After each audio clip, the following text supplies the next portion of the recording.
Hello again. Hope you're doing well. I'm Hardleg Joe, if you didn't know, and usually on this channel I like to talk about politics. Because no other subject has a bigger impact on our lives. It doesn't matter if you're a creative type worried about the copyright system, or a small business owner concerned with taxes, or a retail worker just hoping for a higher minimum wage. Whatever you do for a living, it's affected by the laws that politicians make. And you have the ability to help change those laws. And not just by voting. Our government is shaped by our society. Society is shaped by the people in it and the conversations they have. By simply talking about politics, by spreading information and fostering discussion, you can help push things in the right direction. Of course, in order to have informed discussions, we all kinda need to be on the same page first. We all need some basic political education, which the American school system doesn't really provide. Previously on this channel, I tried to help with that by making a video where I explained all the major political ideologies and showed how they relate to each other. You don't have to have seen that video to understand this one, but it would certainly help because this is kind of a follow-up. In that video, I explained what the different ideologies are. This time, I want to touch on why you might choose one over the other, and why your neighbor might choose something differently. In order to understand all that, though, we need to look beyond politics, to the philosophical concepts that spawned those ideologies. Because oftentimes, I find that the arguments people have over politics have less to do with actual political ideas and more to do with the axioms of the people arguing. Now, if you don't know what that means, an axiom is a philosophical starting point. It's an idea that serves as the foundation for other ideas. Any logical statement you want to make has to be based on at least one axiom, usually several. Now, a key feature of axioms is that they require some amount of faith or belief. They are ideas so basic you can't really prove them, you just kind of have to accept that they're true. For example, believing that your senses are accurate is a pretty universal axiom. You can't prove that what you're seeing and hearing now isn't like a dream or a hallucination, but if you believe that your observations are accurate, then you can start making a lot of logical statements based on those observations. Most axioms are like that. They are ideas so obvious and so natural feeling that most of the time they just seem like common sense. In many cases, we don't even consciously think about accepting our axioms. They're ideas we've just always assumed to be true, which is why they cause so many problems. Because a lot of people go into discussions assuming that the person they're talking to has the same axioms that they do. And while there are a lot of common beliefs that people share, they aren't quite as universal as you might think. I mean, trusting your senses is pretty universal. It's kinda hard to live your life if you don't. But here's an example of an axiom that not everyone will agree on. Human life has inherent value. People deserve to live, not because they're useful or attractive or morally good, but simply because life itself is a precious thing. Now, some of you are thinking, well, yeah, obviously, that goes without saying. And others of you are like, what? No? Some people's lives clearly have no value. And regardless of which side you fall into, it's important to realize two key things. One, there are a lot of people who don't believe what you do, probably more than you realize. And two, neither side is objectively correct. Because the idea of value is always subjective. Things are only important because humans decide they are important. You can choose to value human life, or society at large, or happiness, or peace, or freedom, or any other abstract concept you want. but that's your opinion.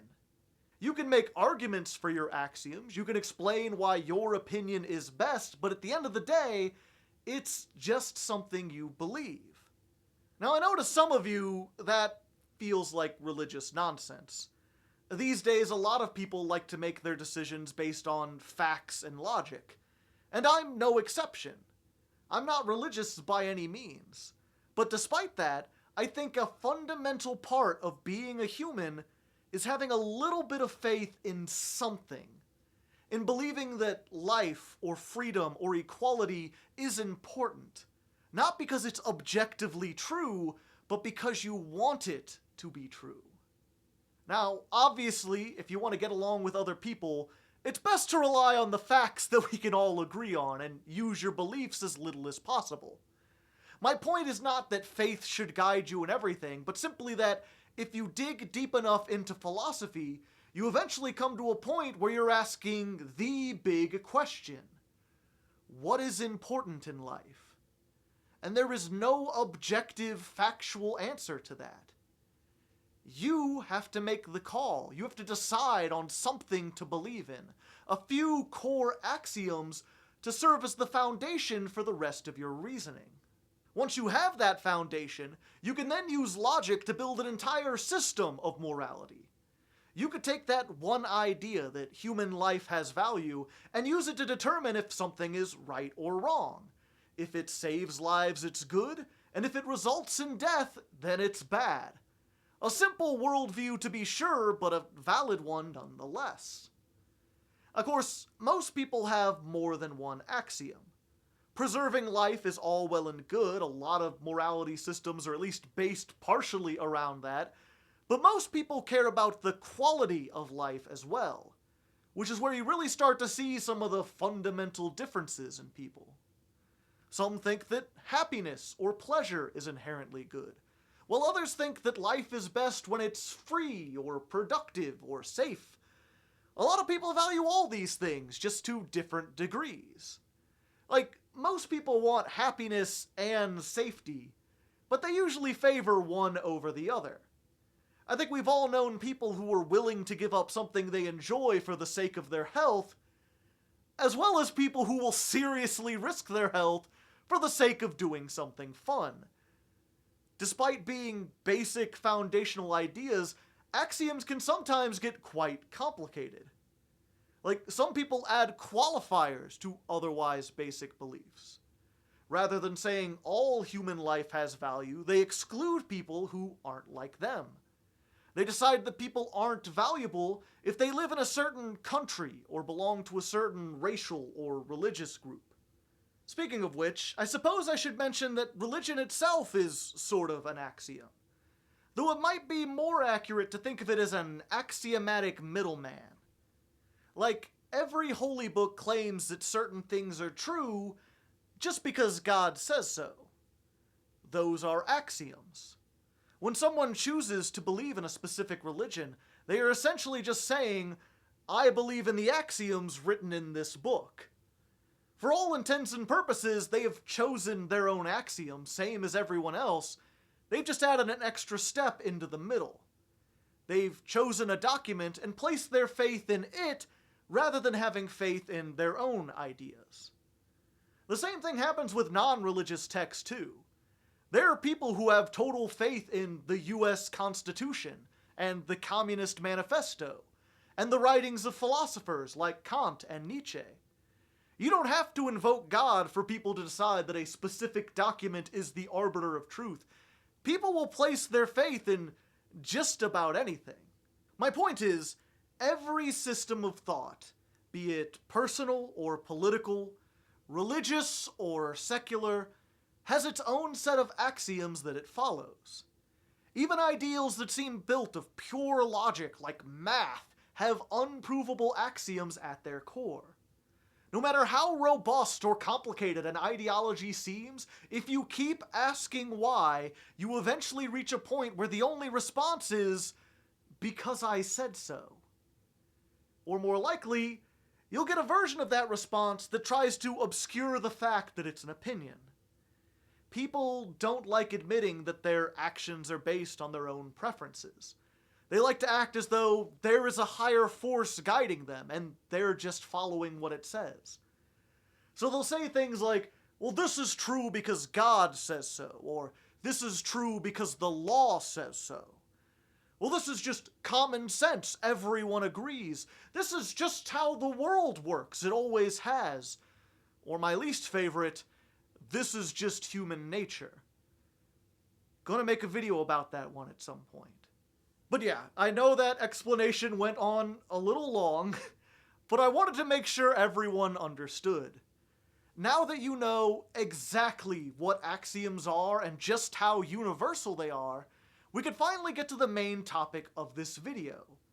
Why is that knowledge important, and what can you do with that knowledge? Well, for starters, just on a personal level, knowing your own axioms is the key to making decisions you can be happy with. In my experience, most people don't actually know what their axioms are. Because like I said, they feel natural. They feel like common sense. They aren't. But because that feeling is so strong, most people see their axioms as facts of life rather than opinions they hold. Like, most people don't choose their religion. They're raised by it, surrounded by it all their life, to the point that it just feels like a natural part of the world. Because of that, many of them don't consider their religious beliefs to be a choice, even though it is. People are free to pick whatever religion they want, or to not be religious at all. Religion is not an unchangeable part of you. It's an axiom in your head, an opinion you can change whenever you feel like. The same principle applies to political and secular axioms. Most of them are formed by our life experiences, by how we grew up, and what our relationships were like. And since life is chaotic and somewhat random, a lot of people end up with axioms that contradict each other, or axioms that make them absolutely miserable. And they think that that's just how the world is. They don't seem to realize that they can change their beliefs to make life more manageable. Taking the time to think about what your axioms are, to question them, to truly understand why you believe them, will help you with everything. Having concrete axioms that you're confident in can give your life direction. It can allow you to easily choose the correct course of action when you have to make a difficult decision. More important than that, though, at least from a political perspective, which I'm trying to get back to, I promise, is being able to identify other people's axioms. Understanding what a person believes will help you communicate with them far more effectively than pretty much anything else. Like, cut out all the dramatic speeches, cut out the social cues, the emotions, the tribalism of people sticking with their team over everything else, and generally, there's only 3 reasons why people argue, 3 types of argument. The first is a simple miscommunication. Person A says they want to implement socialist policies, and person B doesn't really know what socialism is. Well, they think they know, but their idea of socialism is very different from what person A actually wants to do. Neither of them realizes this, though, so when they try to discuss things, they end up essentially arguing over what the word socialism means. These type of arguments are a waste of time, because these 2 people aren't actually resolving anything. They're just arguing over the definition of a political term in a really roundabout way. Fortunately, miscommunication can be solved pretty easily. Improving education goes a long way towards eliminating those types of arguments, and so does cutting out all the dramatic, emotional stuff I mentioned earlier. In fact, that's kind of the main goal of this channel, to help eliminate miscommunication-based arguments. That's why I went out of my way to define and explain all the political ideologies in my first video. It's why I try to speak calmly and directly, and explain everything as thoroughly as I can. But yeah, once everyone can agree on what words mean, then we can get to the second type of argument, a practical problem. This is when people have the same axioms, but they disagree on how best to fulfill them. Like, let's say person A and person B both think that human life is valuable. They both want to keep people from dying. Alright, problem is, person A thinks the best way to do that is through implementing socialist policies, and person B thinks those policies will end up killing more people than they save. Now, these type of arguments can be settled with facts and logic, because this is a practical problem with an objectively correct answer. There are socialist policies being used right now in other countries. We can measure how these policies affect lifespan and death rate, and then compare them to the private policies being used in the United States. We have plenty of data to work with, and we can use that to create a logical solution. Now, of course, you won't always have data for every situation, and even when you do, data needs to be interpreted. Like in this case, you could argue that the US is fundamentally different from Canada or England, and thus their data doesn't apply here. So there is still a reason to have these kinds of arguments, just keep in mind that your objective is to solve a problem. We're all on the same team here. Everyone has the same end goal, so it's important not to get emotional or act stubborn. Logic and data should be your primary tools, and you should be willing to back down when it's clear that you're wrong. High-minded stuff like philosophy, political rhetoric, and appeals to emotion shouldn't really factor into these types of arguments. And anyone who tries to bring those things in should be steered back towards the facts. The only time rhetoric and philosophy come into play is when you're dealing with the third type of argument, a true clash of ideals, when two people have completely different axioms. Person A wants socialism to stop people from dying, and person B does not care if people die. Maybe they only care about themselves. Maybe they only care about the country as a whole and not the individual people in it. Or maybe they have some specific concept of freedom that they think is worth dying for.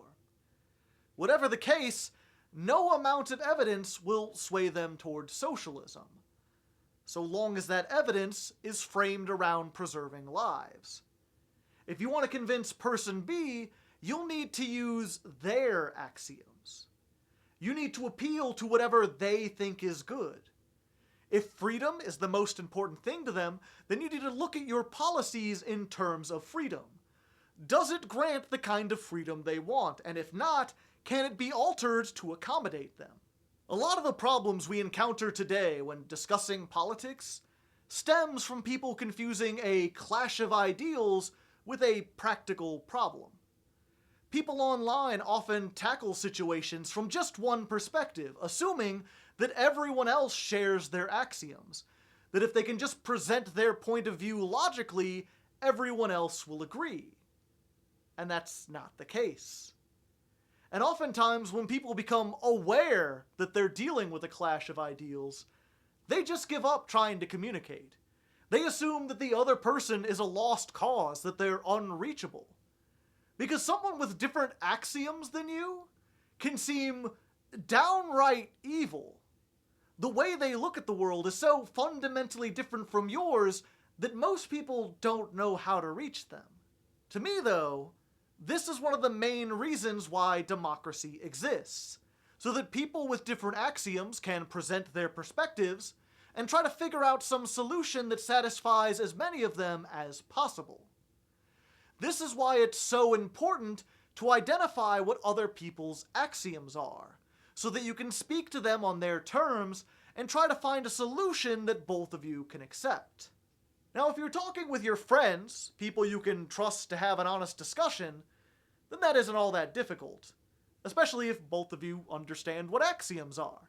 You can simply ask them what they think is important and go from there. Where things get tricky is when you have to deal with people you don't know and can't have a personal relationship with. This is a huge problem on social media in general, but more importantly, it applies to politicians, as well as the media figures who talk about them, the political pundits. Whether you like it or not, people in both of those careers will play an important role in your life, while being unknowably distant. And also, they have a huge financial incentive to lie about their axioms, because their jobs require them to be popular, and many common axioms are not very popular at all. Like, a rather large number of people only really care about themselves. Or rather, they care more about themselves than anyone else. I mean, this is fine if you're an individual citizen, but if you're in a leadership position or you have a lot of influence, it's kind of expected that you care about truth or freedom, democracy, or at the very least, the well-being of the people who rely on you. Unfortunately, though, that often isn't the case, especially in America, because our country doesn't provide any real social safety nets. Everyone who lives here is in danger of going hungry if they run out of money. The only way you can ensure a safe life for you and your family is to make as much money as possible, as fast as possible. And being a politician or a pundit is an effective way to do that. You can easily make millions of dollars in both of those careers, as long as you're willing to lie. That's why most politicians take massive donations from huge corporations. It's why media figures will just say whatever their audience wants to hear, or whatever shocking thing will get them views. Because it's just a job to them. They don't actually care about you or freedom or any high-minded ideals. They're just looking out for themselves.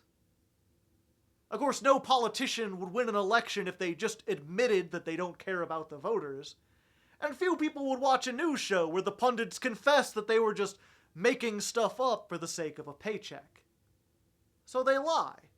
They twist their arguments around. They try to manipulate your emotions. They use misinformation. They stir up drama, all in an attempt to conceal what they actually believe.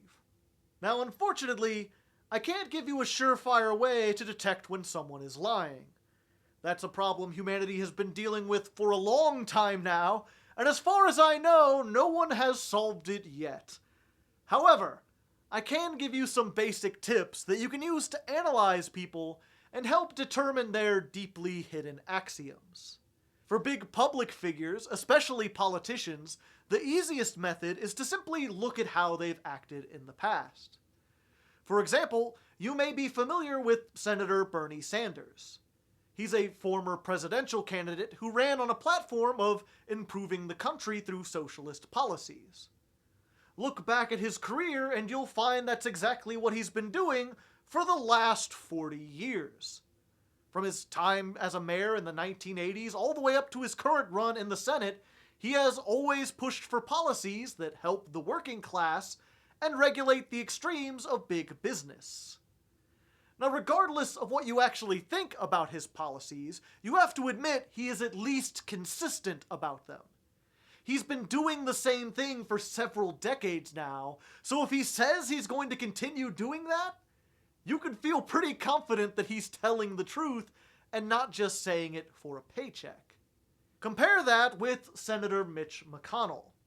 He's another well-known politician who's infamous for having contradicting views and opinions.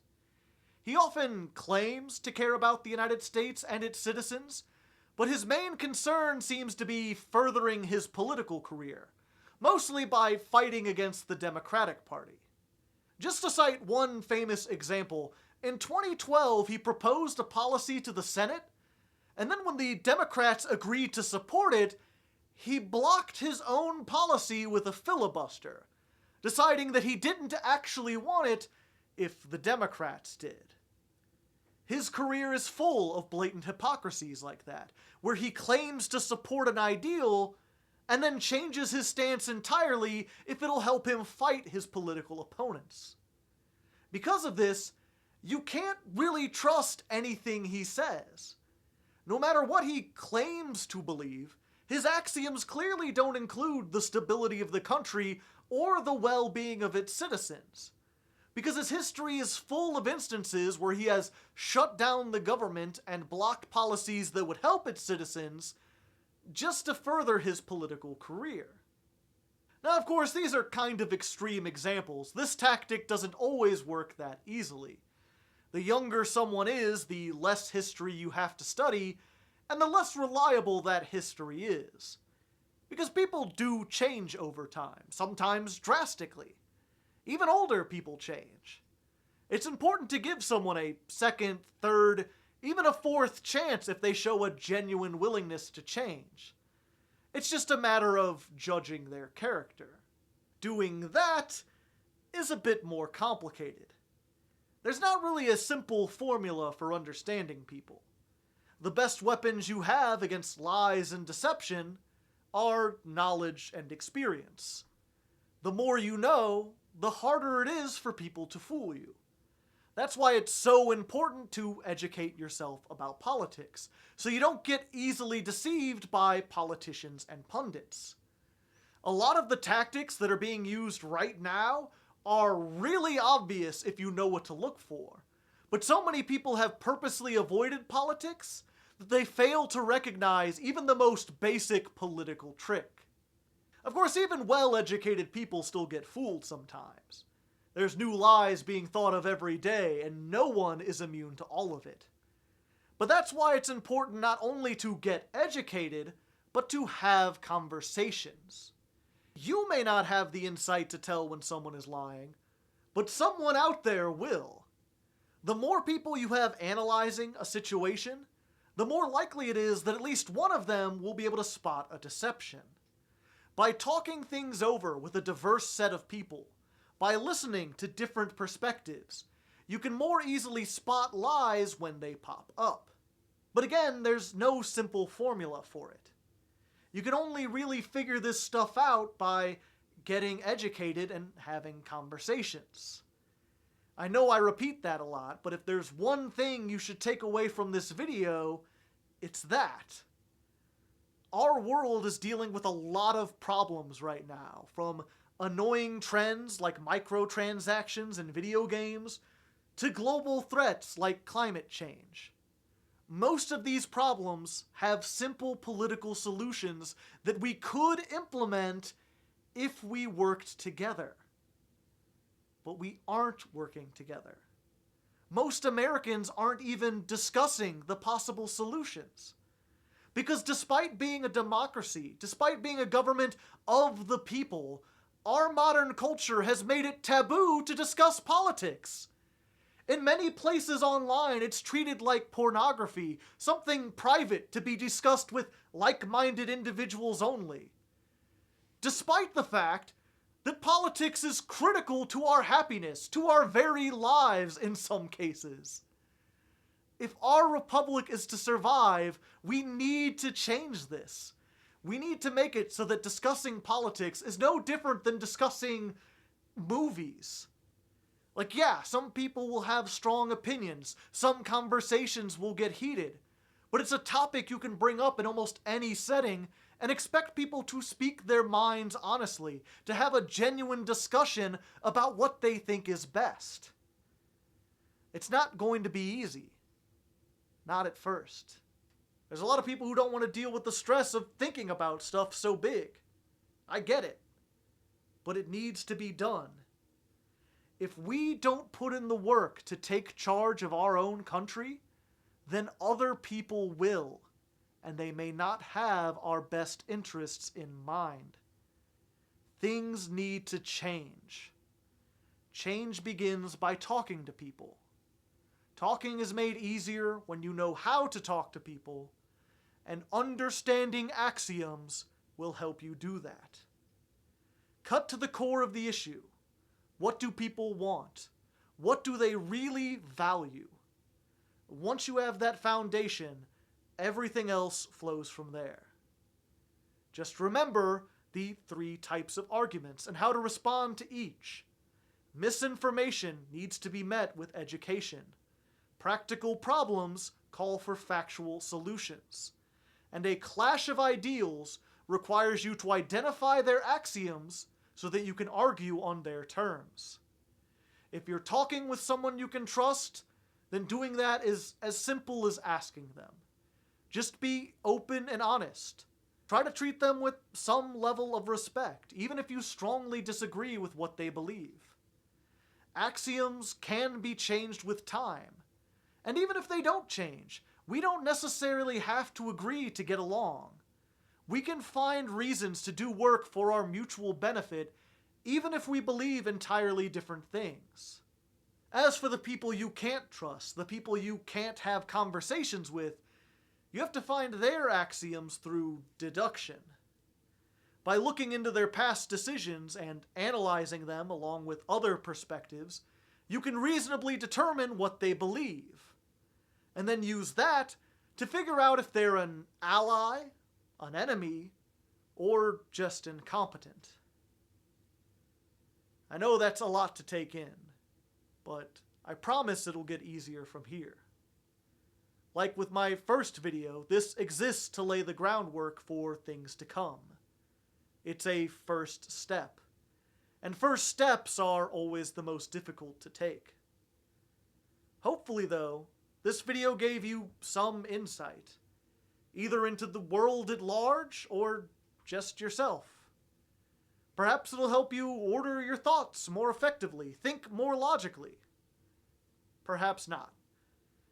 If nothing else, though, this should at least let you know how I see the world, and how I'll be approaching my future videos, so that if you choose to ride along with me, you'll understand where I'm coming from.